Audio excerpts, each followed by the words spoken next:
오늘 제목이 피난처 되시는 하나님이신데요, 어린 아이들은 부모가 옆에 있으면 든든하게 생각을 합니다. 그래서 좀 무서운 것이 있더라도 두려워하지 않고 염려하지 않게 된다는 것입니다. 옛날에 제가 잠시 봤던 영화가 있는데요, 베어라는 정확하면 bears, 그러니까 곰들이라는 그런 영화인데요, 어떤 내용인가 하면 엄마 곰이 새끼를 2마리 놓습니다. 근데 아빠 곰 없이 혼자 키우는 거예요. 그러니까 얼마나 어려움이 많겠습니까? 그 자연 가운데 위험도 많고. 그런데 그 엄마 곰과 새끼 2마리가 다니면 꼭 근처에 늑대 1마리가 쫓아다니는 거예요. 그래서 기회만 엿봤다가 새끼를 잡아먹어야지, 그리고 떠나지를 않는 것입니다.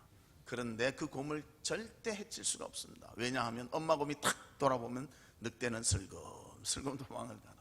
그러니까 엄마 곰이 아무리 그래도 새끼 옆에만 있을 수는 없지 않습니까? 그래서 좀 멀리 가 있으면요, 늑대가 근처만 오면 새끼가 소리를 꽥 지르는 거예요. 얼른 달려와서 탁 준비를 하면 늑대는 도망가 버리고 만다는 것입니다. 어미가 있기 때문에 새끼들은 안전하고 보호를 받는 그런 모습을 보게 되었습니다. 마찬가지로 우리도 신앙생활 할 때에 하나님이 항상 옆에 계시며 보호해 주시고 도움을 주시고 함께 해 주신다면 안심하며 주님을 믿으며 영광 돌릴 수 있다는 것입니다. 그래서 오늘 성경 본문을 통해서 하나님의 보호하심, 하나님의 도와주심, 하나님의 함께하심을 우리가 잘 살펴보고 우리도 하나님의 은혜 가운데 모든 것을 감당해 나가는 위로와 힘을 얻는 우리 성도님들 되시기를 주의 이름으로 축복합니다.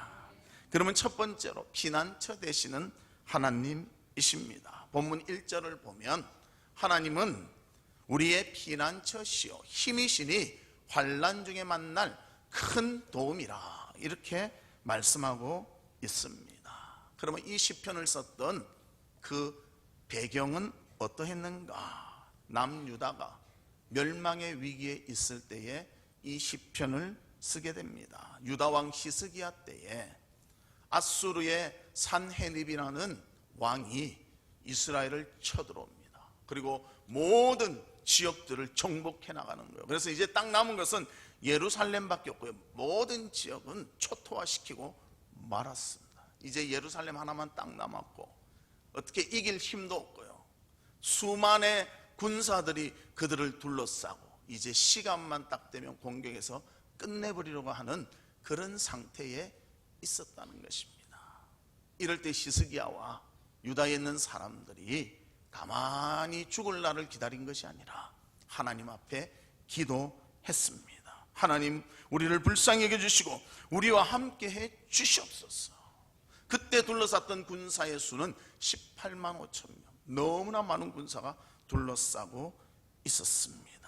그런데 하나님께서 그 기도를 들으시고 놀라운 기적을 행해 주셨습니다. 그래서 그 내용을 보면 열왕기하 19장 19절에 보면 우리 하나님 여호와여, 원하건대 이제 우리를 그의 손에서 구원하옵소서. 그리하시면 천하 만국이 주 여호와가 홀로 하나님이신 줄 알리이다, 이렇게 기도했습니다. 그래서 어떤 일이 벌어졌는가? 열왕기하 19장 35절과 36절에 보면 이 밤에 여호와의 사자가 나와서 아수르 진영에서 군사 18만 5천 명을 친지라. 아침에 일찍이 일어나 보니 다 송장이 되었더라. 아수르 왕 산헤립이 떠나 돌아가서 하루아침에 모두를 하나님께서 송장을 만들어버리고 말았다는 것입니다. 주님께 부르짖을 때, 위기와 위험 가운데 있을 때, 하나님께 부르짖을 때에 하나님께서 역사하시사 그들의 대적을 다 물리쳐 주셨습니다. 우리가 피하고 기댈 수 있는 분이 바로 하나님이심을 알려주고 있습니다. 아까도 그 베어라는 제가 이야기를 했는데요, 새끼곰요, 새끼곰은 곰은 곰인데 약하더라고. 늑대가 딱 오면요 도망가지 대항하지 못합니다. 그런데 어미가 딱 있으면요 힘을 딱 쓰는 거, 어미 믿고 까부는 거.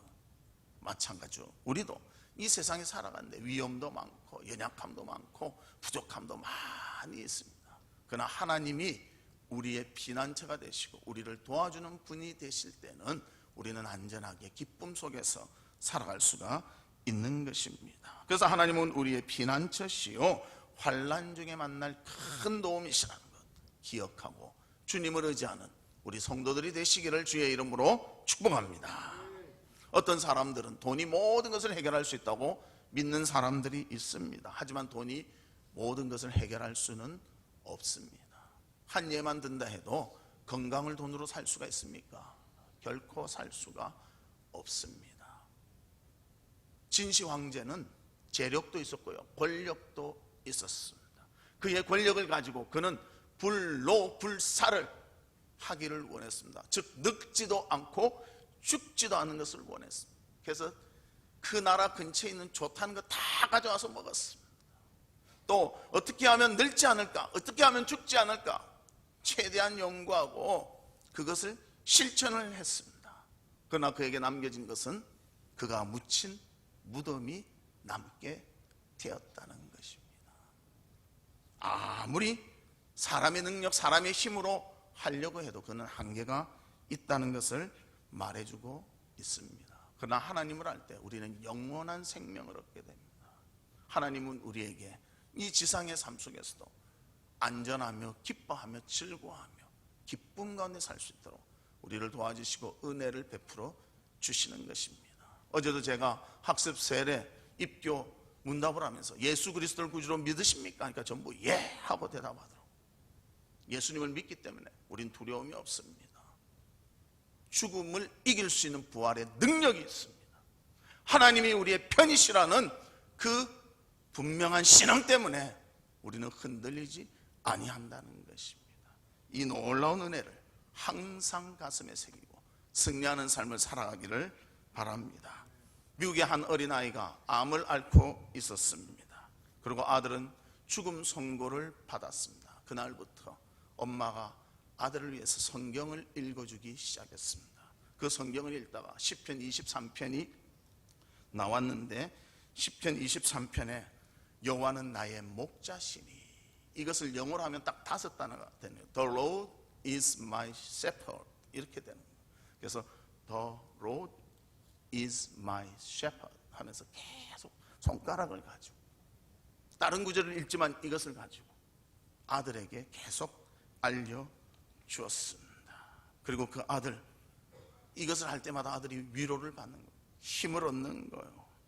그래서 이렇게 아들에게 말했다고 합니다. 하나님이 나의 목자가 되시고 너의 목자가 되신다면 아무것도 두려워할 것이 없다. 우리를 여기까지 인도하신 하나님이 너를 천국으로 인도하실 거야 하면서 천국의 소망을 깊이 깊이 되새기게 해 주었습니다. 그리고 아들이 조금 있다가 죽게 되었습니다. 죽은 후 엄마는 너무 마음이 아프고 싸늘해진 아이의 시신을 만지면서 깜짝 놀랐습니다. 어떻게 했는가 하면 아들이 이렇게 탁 치고 죽었기 때문에. 엄마가 강조했거든요. 하나님은 나의 하나님이시다. 하나님은 너의 하나님이시다. 여기가 my라는 영어 4번째 단어잖아요. 그러니까 하나님이 나의 하나님이시다는 것을 딱 믿고 아들이 숨을 끊었다는 것입니다. 우리도 신앙생활하는 데 있어서 하나님이 나의 아버지가 될 때 위로함을 받고 피난처가 되고 새로운 힘을 얻게 될 줄로 믿습니다. 하나님을 바라보며 주님과 동행하는, 주님의 보호하심을 받는, 주님이 우리의 삶의 피난처가 되는 모두가 되시기를 주의 이름으로 축복합니다. 두 번째는 하나님은 도움이 되시는 하나님이심을 보여줍니다. 본문 5절을 생각해 보면 하나님이 어떠한 도움을 우리한테 주시는가. 5절 말씀, 하나님이 그 성 중에 계심에 성이 흔들리지 아니할 것이라. 새벽에 하나님이 도우시리로다. 우리 같이 한번 읽어볼까요? 시작. 하나님이 그 성 중에 계심에 성이 흔들리지 아니할 것이라. 새벽에 하나님이 도우시리로다. 아멘. 제가 이제 다음 주부터 우리 새벽 부흥회 하잖아요. 그래서 새벽에 대한 것을 어떻게 좀 설교해야 되는데 새벽에 대한 말씀이 있을까 막 찾다가 이 시편 46편을 찾았습니다. 새벽에 우리의 도움이 되신다. 특별히 우리 이제 한 주간만 지나면요, 그 다음 월요일부터 금요일까지는 새벽 부흥회를 갔습니다. 전에는 우리가 부흥회를 하면 새벽에 하고 저녁에 하고 그렇게 했어요. 그래서 한 3박 4일, 2박 3일 그렇게 했습니다. 근데 이번에는 새벽에만 하는 거예요. 왜 이렇게 바꾸게 되었는가? 남자들은, 또 직장 다니는 분들은 저녁 그 시간 맞추기가 너무 힘들다. 그래서 헐레벌떡 달려와봤자 한 반쯤 지나가고, 이거 뒤에만 들으니까 영 그렇다, 다 들을 수 없을까? 어떻게 하면 좋겠습니까? 하니까 이렇게 누가 말씀하시고, 목사님 새벽에 하면 어떻습니까? 새벽에 하면 내가 눈 비비고 빨리 일어나서 오면 직장 가기 전까지 얼른 듣고 가면 다 들을 수 있지 않겠습니까? 그래요. 그러면 새벽 부흥회를 한번 합시다 해서 올해부터 새로 시도하는 것입니다. 여러분들 새벽에 일어날 수 있으시죠? 대답은 안 하시네. 그럴 때 예 해야 된다. 새벽에 일어날 수 있겠습니까? 은혜 받으려면 그런 대가를 치르시겠습니까? 나오셔야 됩니다. 나오셔서 은혜 받으시기를 바랍니다. 그래서 새벽에 우리가 와서 말씀을 아침 제일 이른 시간에 듣고 그 에너지를 가지고 하루를 살아갈 수 있는 모두가 되기를 바랍니다. 그래서 전에 대통령 하신 분이 이런 말도 하지 않았습니까? 닭의 모가지를 비틀어도 무엇이 온다? 새벽이 온다. 잘 아시네요. 그렇습니다. 밤이 아무리 어둡고 아무리 길어도 새벽의 광명에는 이기지 못한다는 것입니다. 세상이 아무리 우리를 두렵게 하고 세상이 아무리 요동쳐도 그것은 한계가 있다는 것입니다.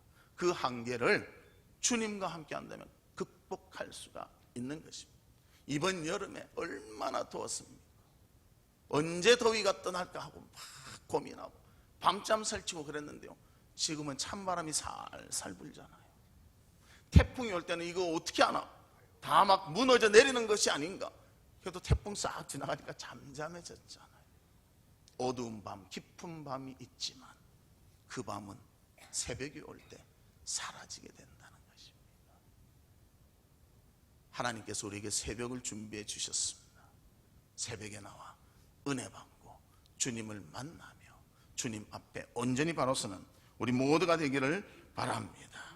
그래서 본문에도 보면 2절 3절에 보면요, 밤과 같이 참 어렵게 만들고 힘들게 만드는 환난을 보여주고 있습니다. 2절에 보면 그러므로 땅이 변하든지 산이 흔들려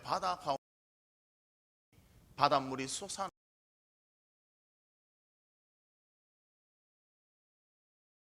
하지 아니하리로다. 하나님이 우리 편에 서셨기 때문에 땅이 흔들리고 바다가 막 넘쳐서 흘러 들어올지라도 우리는 두려워하지 아니하리로다.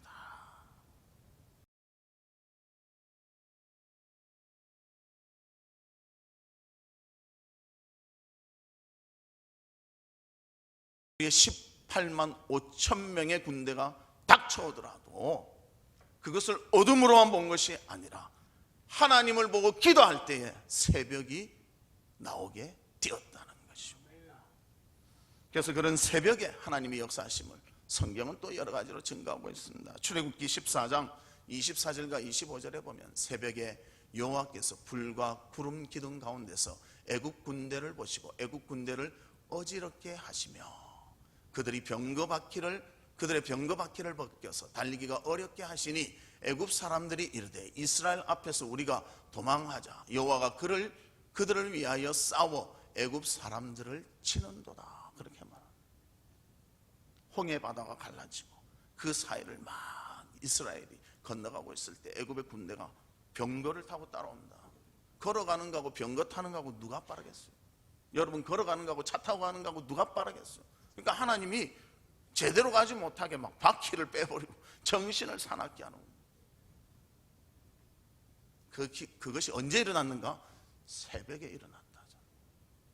그리고 그 애굽의 군대를 수장시켜 버리셨습니다. 새벽에 놀라운 일들이 일어날 줄로 믿습니다. 그리고 여호수아 6장 15절에도 보면 이렇게 말합니다. 일곱째 날 새벽에 그들이 일찍 일어나서 전과 같은 방식으로 그 성을 7번 도니 그 성을 7번 돌기는 그날 뿐이었더라. 성을 도는데 매일 한 번씩 돌고요. 마지막 날 7바퀴 돌 때 새벽에 돌았다. 그리고 소리를 외칠 때 여리고성이 무너졌다는 것입니다. 이처럼 임하는 시간,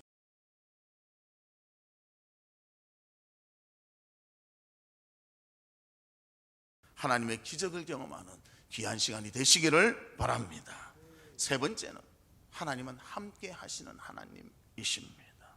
본문 7절, 본문 11절, 여러분 성경을 한번 보십시오. 3초 드릴게요.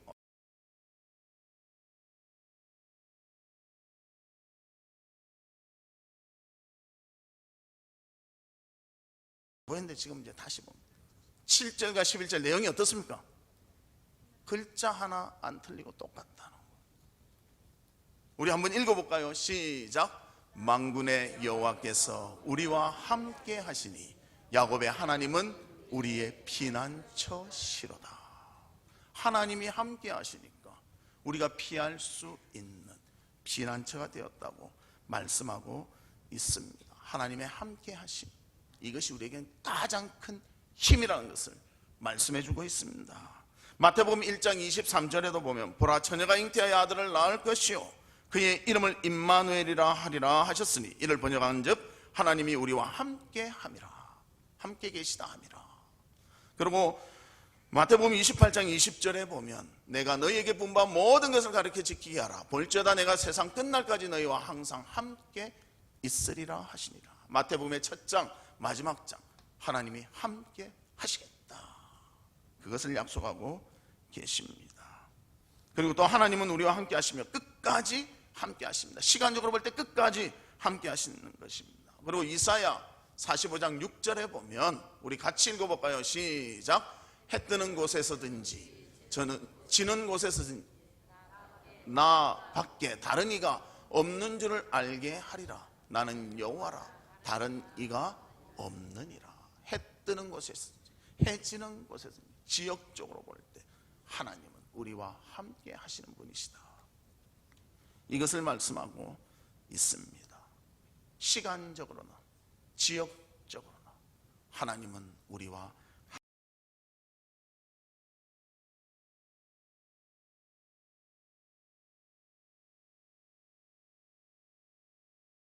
되신다는 것입니다. 이 말씀에 희망을 얻고 위로를 받으며 새 힘을 얻는 우리 성도들이 되기를 바랍니다. 아브라함도 하나님이 함께 하셨습니다.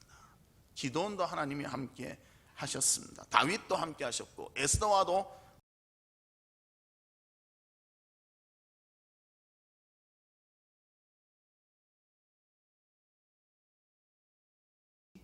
되셨습니다. 그 함께 하시는 하나님, 그 하나님을 의지하며 승리하는 우리가 되기를 바랍니다. 어느 나라에 사냥을 좋아하는 왕자가 있었습니다. 하루는 사냥하러 갔다가 말이 잘못 헛디뎌서 절벽으로 떨어졌습니다. 그리고 상처를 입고 끙끙 앓고 있을 때 한 나무꾼이 그 왕자를 발견했습니다. 그리고 그 왕자를 정성껏 치료해줘서 왕자가 많이 회복돼서 궁궐로 돌아갔습니다. 그리고 왕자가 왕에게 말했습니다. 아버님, 제가 이래 다쳤을 때 그 나무꾼이 저를 살려주고 치료해줘서 이렇게 온전히 돌아왔습니다. 그래서 왕이 너무나 고맙구나, 그 나무꾼에게 우리가 뭔가 보답해야 되겠다. 그래서 나무꾼에게 왕이 찾아왔습니다. 그리고 왕이 말했습니다. 원하는 상이라면 내가 무엇이든지 줄 테니까 말하라. 그때 나무꾼이 너무나 지혜롭게 대답을 했습니다. 왕이시여, 1년에 한 번씩만 우리 집에 와서 같이 주무십시다. 그랬습니다. 왕이 오는 날 하루만 자겠습니까? 왕이 오기 위해서 길을 쫙 닦는 거예요. 이제 좁은 오솔길이 이제 넓은 길이 됐습니다. 또 왕이 자야 되는데 누추한 곳에 달 수가 없잖아요. 궁궐 같은 집을 지어주었습니다. 그리고 왕이 올 때만 이렇게 뭘 준비하려니까 항상 부족함이 있으니까 수시로 왕의 군사들 또 왕의 신하들이 와서 그것을 깨끗하게 만드는 거예요. 그래서 나무꾼의 집이 거의 궁궐과 같이 되었다는 것입니다. 왜? 왕이 함께 하기 때문에 나무꾼의 집이 궁궐같이 된 거예요. 왕이 오지 않는다면요, 그냥 한 번만 오고 말았다면요,